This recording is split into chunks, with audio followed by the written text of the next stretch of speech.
કચ્છ જિલ્લાના ભુજમાં કંઢેરાઈ ગામે સોમવારે વહેલી સવારે ઇન્દિરા મીણા નામની યુવતી 540 ફૂટ ઊંડા બોરવેલમાં ગરકાવ થઈ હતી કે જેથી તેને બચાવવા માટે કચ્છ જિલ્લા કલેક્ટર, પોલીસ વડા, ભુજ વહીવટી તંત્રની ટીમ સાથે ફાયર વિભાગ અને 108 એમ્બ્યુલન્સની ટીમ તેમજ ગાંધીનગરથી પણ એનડીઆરએફની ટીમ દ્વારા રેસ્ક્યુ ઓપરેશન ચલાવવામાં આવ્યું હતું। બચાવ ટીમ માટે યુવતીનું રેસ્ક્યુ ઓપરેશન કરવું એક ચેલેન્જિંગ હતું, પરંતુ અંતે 34 કલાકની જહેમત બાદ યુવતીને બહાર કાઢવામાં આવી હતી કે જે યુવતીને હાલ હોસ્પિટલમાં ખસેડવામાં આવી છે। જો કે આ યુવતીને મૃત હાલતમાં બહાર આવી છે। 22 વર્ષીય ઇન્દિરા મીણાએ બોરવેલમાં જ દમ તોડ્યો હતો। બોરવેલમાંથી યુવતીનો કોવાયેલી હાલતમાં મૃતદેહ મળી આવ્યો છે। હાલ મૃતદેહને પોસ્ટમોર્ટમ અર્થે મોકલવામાં આવ્યો છે।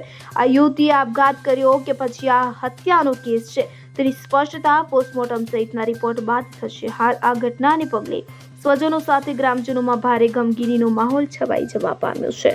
Bureau report CN24 news. હવે જુઓ દેશ દુનિયાની તમામ ખબરો તમારી આંગળીના ટેરવે।